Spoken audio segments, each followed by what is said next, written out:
what options you have, okay, and how do you make a decision based on those options. Thanks for clicking on this short video. This is an extraction from a longer video of a workshop. The link to this longer video is in the description below. There, we discuss other facets of the same issue discussed here. Do take a look too. So if you look at the career, your career switch, right? You also need to explore different career options and what opportunities these options present to you. Okay? So really, if you look at it, many places to explore. I just want to break it down into three simple areas. Okay? Firstly, obviously, what skills organizations are looking for, right? What type of organization best supports my values, and what job is aligned with my interests and my personality traits. Okay? So if you look at this, these are the three areas you need to explore. Then really essentially you need to focus on three things, right? The job function, the environment, and the job task. Now in order to be able to allow you to focus on this, then you need to look at what? Your skill sets, what you do well, your current career values, what's important to you in your career, and also what are the things that engages you, your passion, your interest, your personality, right? So really at the end of the day, it is about alignment, isn't it? It is about alignment, because all those things, if you choose a career that matches everything, then the alignment here is between who you are, your personal identity, with what you do in your job or career. In other words, your professional identity. Okay?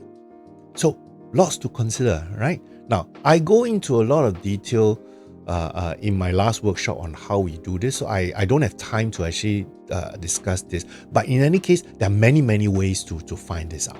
I boiled it down to two methodologies. You can take a look at that in that workshop. But essentially, what I'm trying to say here is this. We need to find the intersection of those four circles that you see here. Okay? The expertise, your passion, who needs what you can provide, and who's willing to pay for what you can provide. Okay? So here we need to look at how we help people, and also we need to identify what benefits we give to people. What benefits we give to people. Okay?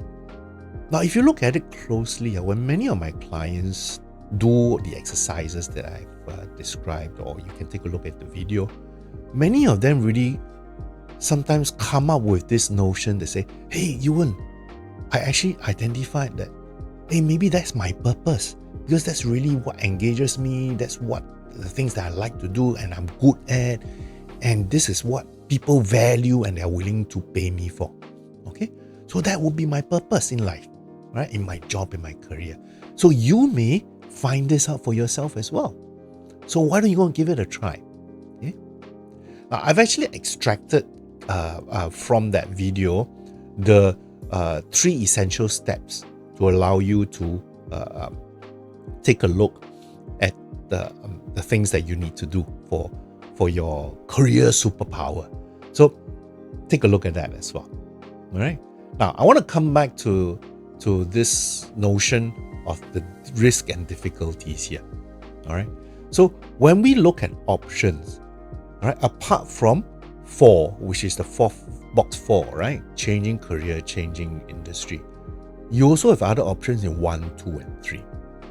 Correct? Right? So I want to highlight to you the possibility that you could, instead of making a total change, you can actually do a career pivot. Okay, what do I mean by a pivot?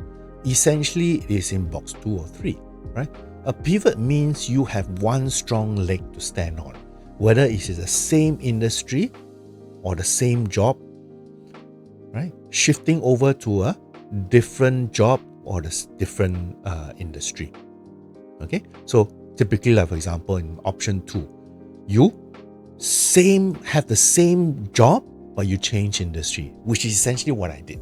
Okay, or you could change your job, your role, but go into and remain in the same industry. That's something else as well. And for all you know, if you plan it correctly, you could then, after pivoting into either 2 or 3, at some point you'll be able to go into box 4 to fulfill your own career dream. Right? So important for you to consider this. Important for you to consider this.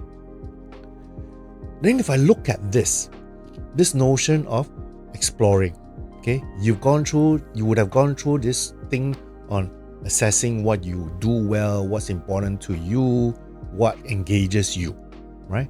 Then you start thinking, okay, how do I then find out what those things are? How do I then find out what those things are? Right? What are the sources available to me? What are the sources available to me? So if you really think about it, there are really quite a few areas you can look at. Make use of the resources available out there right now. Okay?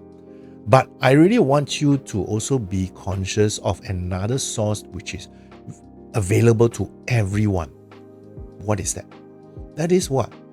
Talking to your network, talking to your friends, people around you, and asking them, hey, what do you think about this job? What are the possibilities? How is it growing? What are the things that a person in this role needs to do? Right? Is the industry doing well? Okay? Talk to people who are either doing the same job or what? In that same industry. Okay? Right. I want to bring up this possibility here. All of you have heard about AI, right? How it helps, how productive it is, and wow, it's so interesting and so powerful. Now, have you ever considered using AI to help you identify what type of jobs and career options are suitable for you? Well, why don't you give it a try? Many of you have probably dabbled around with ChatGPT and maybe other types of large language models like Bing Chat or Perplexity or whatever, right? So give it a try, okay? I came up with this prompt, right? Describe your current role or previous experience, what are your activities and all that, okay? I would like some suggestions for what roles I would be good fit for within. Maybe you can describe, what your industry you would like to be in, okay? What kind of skills you have, current skills, okay? So some examples there. And then what you want in that role. I want a role where I can have, then you put down your preferences and all that, okay? I actually asked my client Jane to try this out. And this is what she came up with, okay? She's a senior marketing person, 20 years experience. She oversees a large marketing team responsible for brand building in company's product. So that was what she was doing previously, okay? This is what she would like to have. Like some suggestions for what roles I would be a good fit for within the tech and media industry. So this was in an exploration stage, okay? And these are the skills she had. Skills and experience in people management, team building, marketing and sales, social media marketing, good with technology. And what does she want? Want a role where I can have high impact in the community in the areas of eco and sustainability issues, working and managing a large team of marketeers with Asia-wide responsibilities. So she listed down what she wanted. Okay? So this is just a very good example, right? So why don't you give it a try, right? Use the prompt that I highlighted in the previous slide. Give it a try. Now, after putting in those prompts and what you want, typically the AI, the large language model, will come up with a list of possibilities for you, right? Do you stop there? Well, I asked then Jane to actually have a follow-up question as well. So what was that follow-up question? Right? Ask her, put this prompt, provide me with a list of 10 possible multinational companies that fulfill those criteria and role. Okay? So obviously, in order for this to be accurate, whatever model, large language model you choose needs to have access to the internet. So if you are a subscriber to ChatGPT 4 and all that, that will help you. Bing Chat, right? Or maybe nowadays we call it Copilot, has access to internet, that can help as well. Perplexity is another one that I use very often that can also help you because it's connected to the internet. Okay? So give it a try. Give it a try. Remember, at this stage, you are looking for ideas for options. All right? So look from it anywhere you like. Look for it from anywhere you like, okay? In order to come up with a short list of possibilities for you. Is that okay? Is that okay? All right. Now, assuming now that you have reached a stage where you have come up with a short list of possible career choices or options, okay? Typically, I won't make more than 8 choices for you. Many of my clients really refine those short lists down to 5 possibilities, right? So once you have that short list, how do you then make a decision? Well, essentially, you then have to look at how those career choices match up to what's important to you. What your values are, right? So remember, I said it is about alignment. Okay? So, what are some possible career values you could have, right? So, typically, your list could look like this.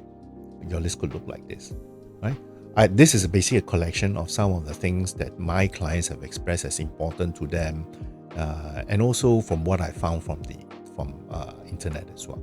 So you could possibly have all these. All right. Now, what you need to do next is then to find out which one is the most important for you. Okay. So you need to rank these. Right. Now, typically, if you look at it, right, after you rank them, you probably don't want to have too many of those criteria, because if you have too many, then it makes your decision making process a little bit more complicated. So typically, I ask my clients to nail it down to maybe the top 8, no more than 8 criteria for them. Okay, the more criteria you have, yes, the more accurate it would be, but also it makes it more complex for you as well. Okay, right? So here, for example, is a typical list of career values that you could have, right? Or what's important to you. Okay. Now, then you have to match this up to your career options, right? So, for example, here, assuming, for example, you have shortlisted down to 3. All right, this is a case 3: startup, a venture capital firm, a consulting firm. Okay, so here you list down, okay, to what extent these setups matches your career values, and then you add up those values to come up with your total score. Okay, so this is a very, very simple way of doing it. So in this example, you see here, okay, consulting seems to be the highest value for someone who has this set of values, career values. So do you stop there? Do you say, oh, I'm going to head on into consulting, I'm going to apply to all the consulting roles? I would suggest strongly no. This is the starting point for you to do even more exploration, okay? Because then you have to confirm whether that role, that consulting role, the nature of the job, the industry is really what you think it is all about, okay? And how do you find this out? Talking to people again.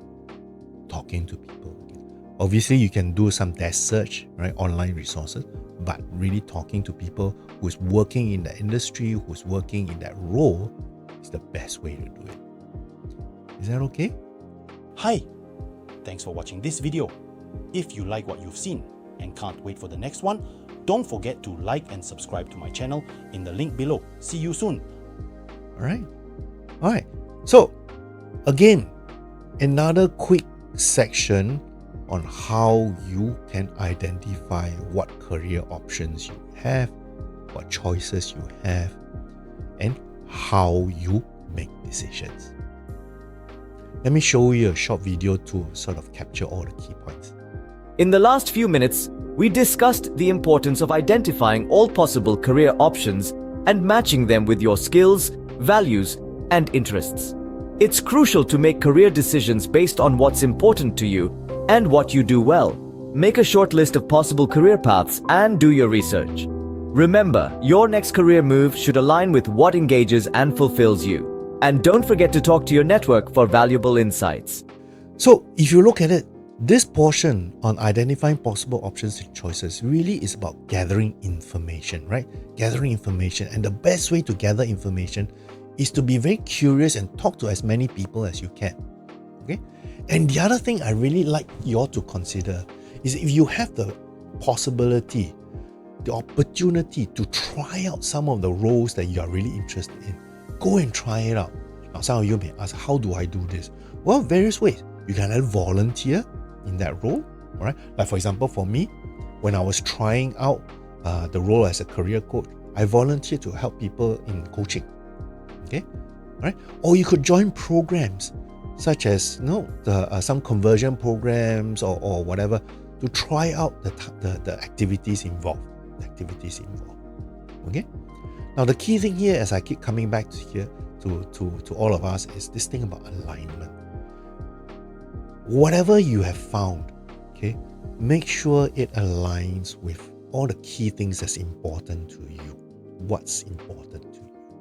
Okay, that is a key thing. If you want your career to be long-lasting, then you need to find alignment. Is that all right? Okay.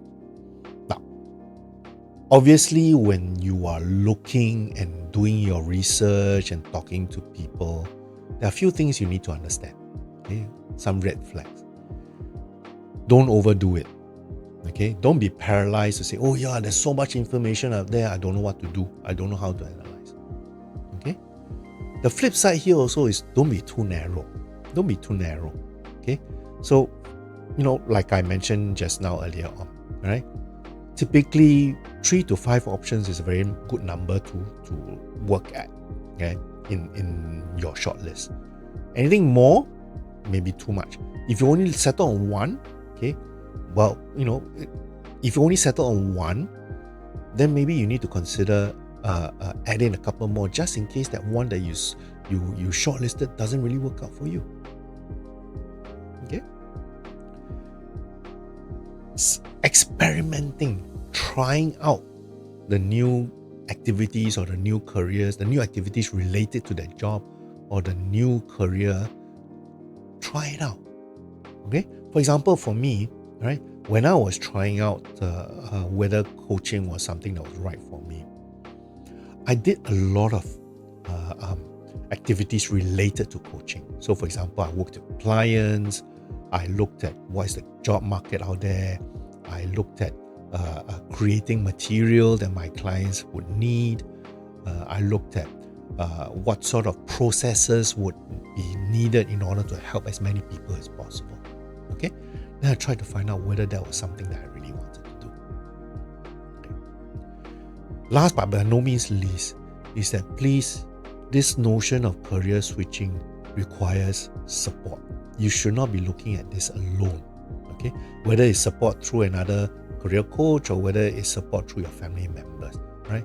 No man is an island. Okay? One of the biggest challenges many people have is that the reason why they lack confidence is because they have limited support, right? Having support gives you confidence.